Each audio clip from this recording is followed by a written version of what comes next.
There's two things you should never be in this world. You shouldn't be in this world. Give me one of them. Oh, don't get me started. Give me one of them. There's more than two. Give me two. Just two. Two things you shouldn't be? Yeah. God, there's a lot of them, Or sitting at Wild Wings. Oh, I don't think we want to start off with saying those words. You shouldn't be. Don't. We're going to have to bleep them. We're going to have to bleep them. Will we? Yeah, because, I mean, I don't want to start. This is early. We need to at least be like a minute or two into it before we start saying wanker and tosser. You shouldn't be a wanker, nor should you be a tosser. It's official. That's the lingo. It's official. The real UKers. UK guys, yeah. All right? The real ones out there will understand what a tosser is. Don't be a damn tosser, all right? That goes for you Americans, too. I mean, wow, this is bad. This is a whole new level of people right here. You're going to need the elbow pad. Wolf Tick Nation. Thank you guys for tuning like into once again another Wolf Tick Videos episode. On today's episode, we are excited to bring to you the Slalom FS.2 once again, and there's been a lot of people that have been following this build. We appreciate that. There was a lot of subscribers and people appreciate the running total. Yeah, subscribers, viewers, all that stuff that were showing a bunch of love when we actually got to buy this bike, and we said, you know, we want to do a good job and do a budget build on it. So as you guys can see right now, we are right at $855. But the good news, okay, is the goal is to keep it under $1,000. All right. But the good news, after we get done doing a certain install over here we're about to talk about, well, calm down. Before we do the install, we're going to talk about that.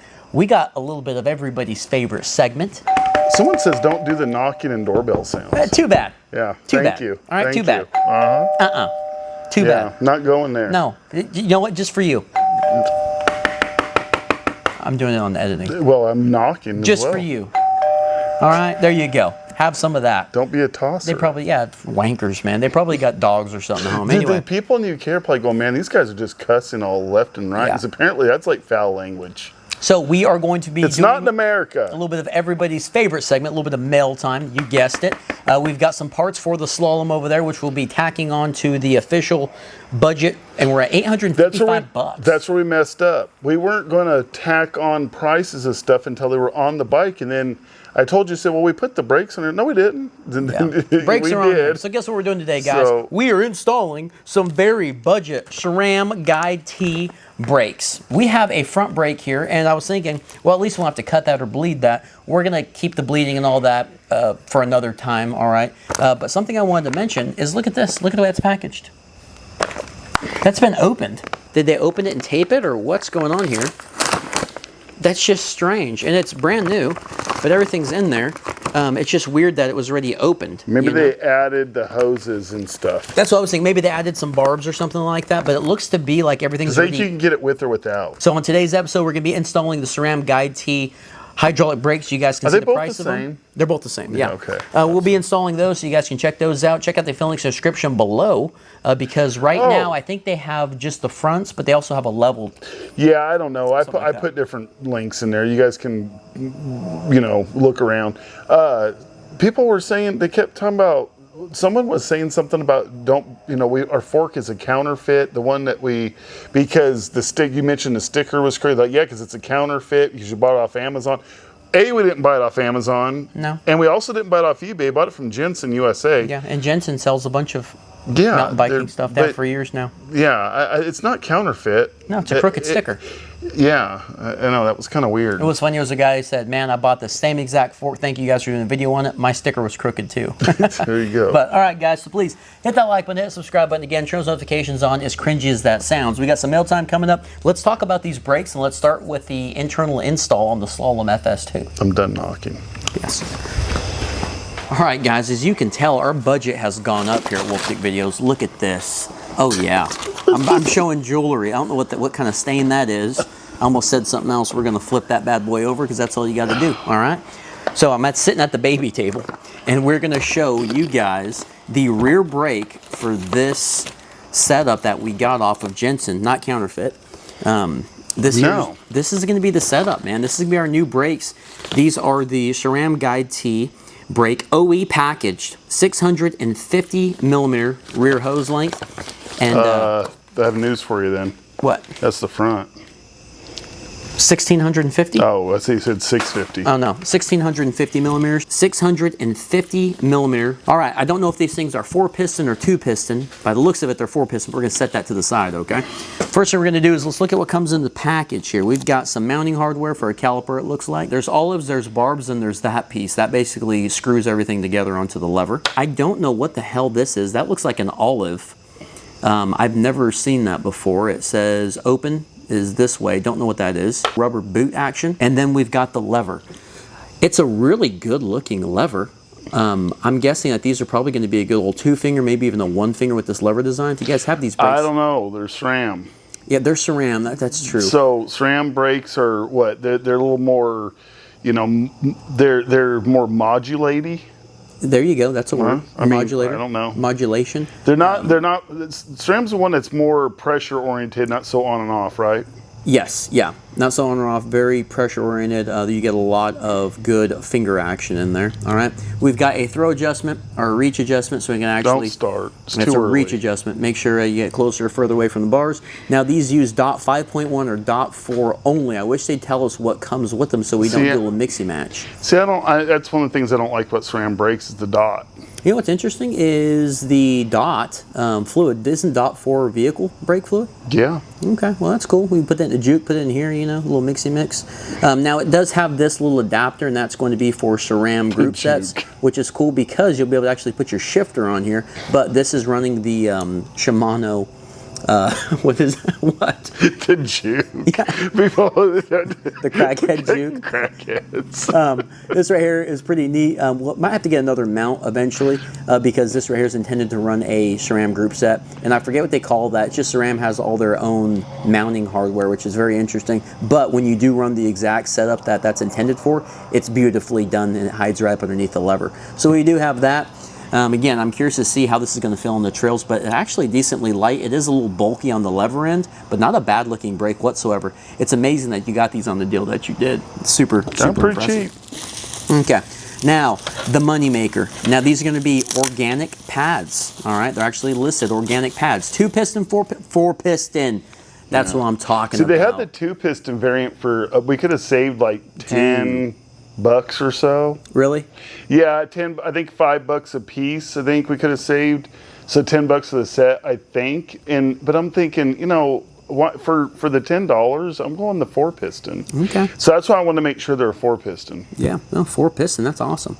And the cool thing about these, if I don't snap this sucker off. Well, don't snap it. Trying to take this off here. It looks like this actually uses a bleeder block, so that's pretty cool too. It looks like we have got the bleed port on the back side, which is pretty cool. I like that it's out of the way. Probably be kind of hard to bleed these things whenever actually mounted up. You might have to unmount them in order to bleed them because it's on the back side. And I do like this. Not that there's any action in there to actually move this thing around, but it looks cool. So there's that. I'm gonna have to figure out how the hell to pull this plug off there, man. Now for these to be internally routed, or this bike to have internal routing, I do love that they've actually given us a little plug right there in the end that we can fit that guy through the frame, so that's going to be super cool. And if you notice, there's a little hole drilled, so we might get fancy, use that old windshield tool that you guys saw him take some line off of it and actually tie it through there. Not a bad idea. So that's what's going to be set up for the rear, okay? And Isn't again, that line really expensive? yeah, it's very expensive. Very expensive line. Now let's look at the front. Front's going to be hopefully the same. So with the front, we got some mounting hardware for the caliper here. And then we also have got, tell me it's a 4-piston. I just think there's going to be something up with these things. Here comes a train. All right, 4-piston. Very cool. Same exact caliper that we're used to. See if I can pull this guy out. Yeah, see, that one comes out easy. That one's got pressure on it. So that's what we're gonna get for the brake action. Hell of a deal. Check out the links in the description below. Not sure how the brakes are. Make sure you guys tune in for the real-time review when we do this entire build. And these brakes are gonna stay on this bike, so I really hope they're good. But a very good looking lever. I like that. I don't think we should shorten it though. Tell you what. God, you hear that? It's like pulling out of something right there. Listen to this, listen to this. Ready? Ooh, ooh, gives me chills. Yeah, that's too much.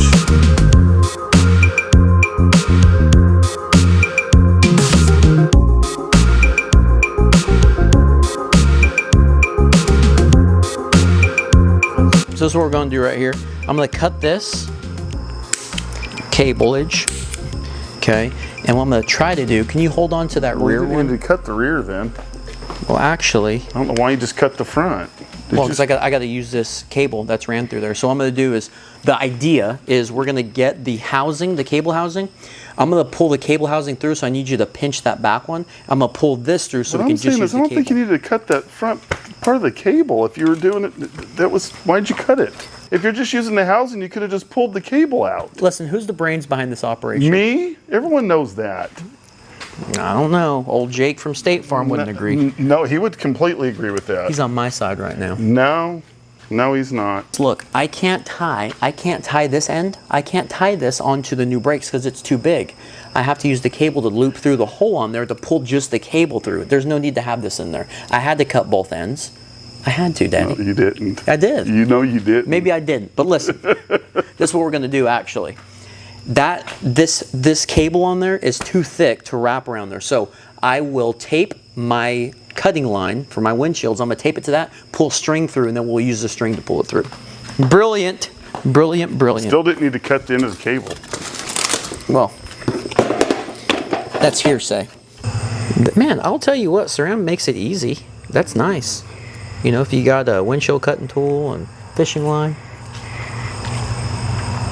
Okay. Are you ready?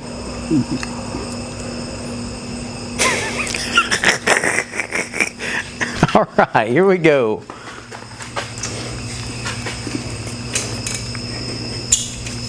Bam. Dude, I love it. I love it. Okay. You can go and let go of that. That's perfect. Cutting it close. Like Wolfman brought up, it's going to be cutting it close because you think about it, that lever's going to be about right here, and we go to churn. Oof. It's going to be, I mean, you got a little bit of room you can tighten up back here, maybe? Yeah, you know, I think there's enough room. But like you said, this is a small. If you had a large, I don't know if the 1650 would actually I'm thinking an work all that great. 1850 or a, you know, something a little, I mean, I don't know. That's a good point, though. All right, so what we're going to do here is this is going to be the end that's going to be going into the lever. We need to make sure that we put that over there. But before I do that, I need to put the rubber collar because this is a one-take Johnson, guys. Oh, please don't jinx us. Oh, please don't. I just got to do this here. Okay. That goes like that, and I can go anyway as long as face I'm reserving my enthusiasm on any kind of one-take Johnsons. Thank you. Okay, right there. So that's going to go like that. This guy will go into the lever. Reverse thread. Okay, so it is threaded. That's what I thought. So now what we're going to do is, that's where this comes into play. You guys can see it says open is that way. So it's reverse thread. Let's go ahead and undo that. Now I'm going to go reverse thread this way. No, it'd be the other way, wouldn't it? Yeah, left.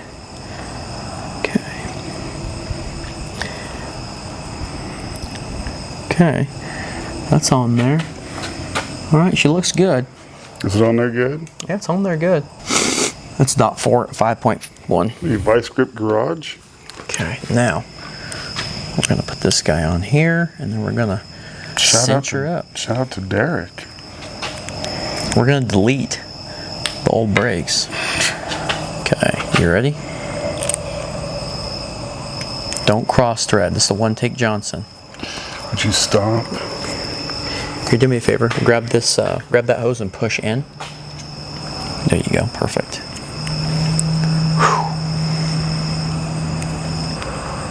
And now, slide that bad boy on there, and we have got a brake. Well, it feels good. Don't. Are you, son? The caliper's not mounted.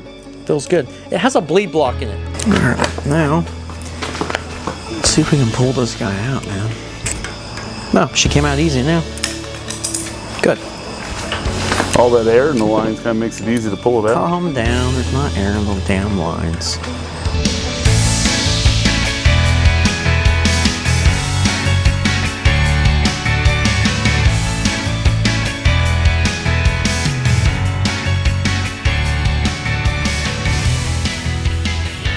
What you mean? I'm thinking that there's something I don't like about these brakes.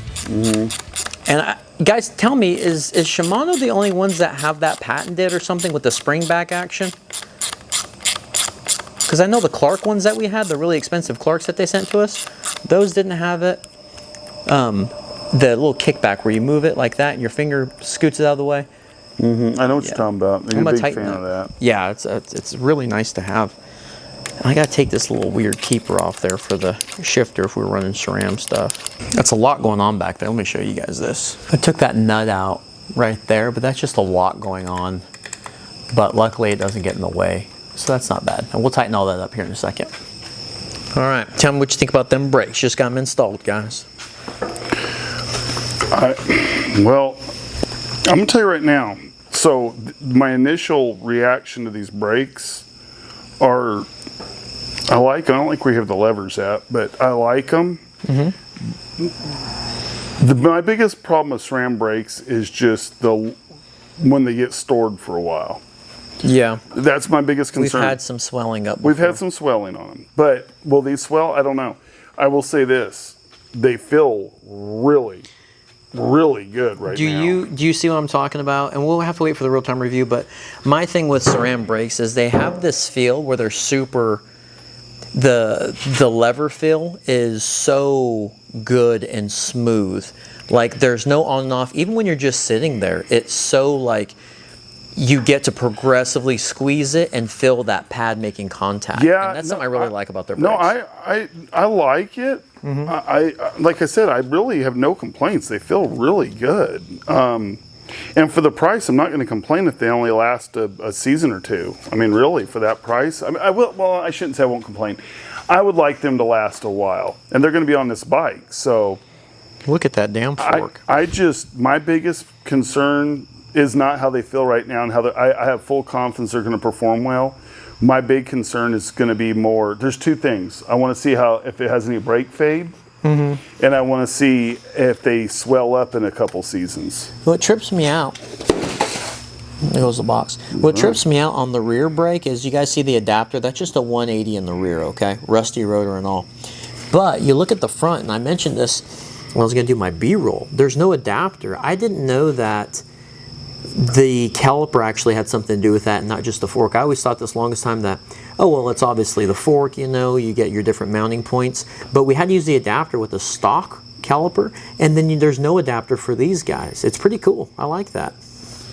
Really cool. One of the negatives on these brakes, watch your hand real quick, is the reach adjustment. You guys see that? There's no way to adjust that reach adjustment. It's kind of dumb while this is on the bike. Unless you have a tiny little Allen wrench or something. There's no way to get to that. You'd have to maybe take the grip off and be able to get to that. Or, it's kind of useless because you want to adjust your reach while it's on the bike. Like, how are you going to adjust your reach adjustment when you can't get to it, when it's mounted on the bar? So that's kind of dumb. I would prefer to be able to move those levers and let go of that. You got big hands, but I'd really prefer to move that lever in about right there is where the sweet spot would probably be, as opposed to that. But you can't get to that thing unless you take it off there, so that's kind of dumb. I wish it was like. Do you ride on the very edge with your hands? Yeah, like my hands are gripped all the way on the edge, and I'm barely. That right there is set up for me for a good 2-finger. See, I don't know. You might adjust those. We'll see. I might, but all right, guys, that was the Sram Guide T hydraulic 4-piston. We could just use the same running total. Yeah, same exact running total, $855. But now, you know what time it is? Oh yeah, I do, and I have nothing to knock on. All right, it's mail time. Let's get to it. All right, I'm so glad that brake job went over as well as it did. No complaints, man. No, and it feels good and everything. So wow.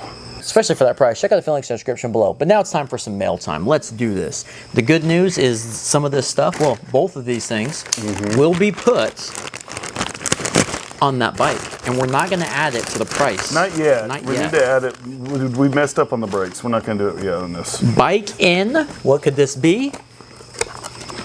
Oh, those are nice. Some pedals. I think they were $13.99. Look at those. Those aren't bad. They're a little narrow, but they're decently flat. I like that. And check out this.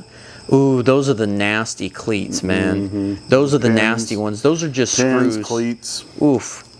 Very greased up. And what was the price on these things? I think they're $13.99. But when we go to put them on, I'll double check. Nylon. I'm a big fan of the nylon pedals. I really don't like aluminum ones. They always seem to have to throw a bunch of color on those, but I'm not a big fan of the aluminum pedals. For that bike, I think it's understated. It's nice. Yeah. But those freaking cleats, like I said, those are the kind that give you some, I've got some scars. People get all upset when you say cleats. Could this be, what else do we have on this bike? We have a shock to do, and we have a dropper to do. Do you guys think this is the shock or the dropper?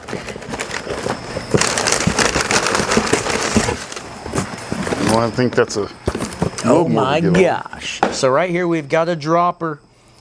SPO2 dropper. Internally routed. I guess I'll double check these prices right now. 1.6. You're gonna trip out on this price. They're gonna trip out on the price. Please don't do good when you try to use these things backwards. Look at that remote. That's the kind I like because that's the kind that sits under the bar, so whenever you crash it doesn't get damaged. That's cool, man. So it actually comes with a really cool looking remote. Actually a good one. Oh, wow. Meroca. Okay. Let's see if we got any more extension here. Okay, it looks like that's all she's got in the extension. Pull that. Yeah, it's just it. That's what I was telling you. It's like... But it's short. It's, is this 125 millimeters of travel? Was it? I thought it was 100. Yeah, it's 125 millimeters of travel. 31.6. This is really nice. I kind of like this up here. So wow. Got that for $62.98. 62? 125 millimeter travel. And I know it had the lever like you like. 62 bucks? And the lever, that right there wins it. A lever, I mean, finally we're getting back to the bike days where you can buy a dropper that has a lever with it, but to get that kind of lever? That was so weird during the whole pandemic stretch where they, for some reason, all of a sudden they didn't come with levers. Yeah, they're like, no, that was weird. So weird.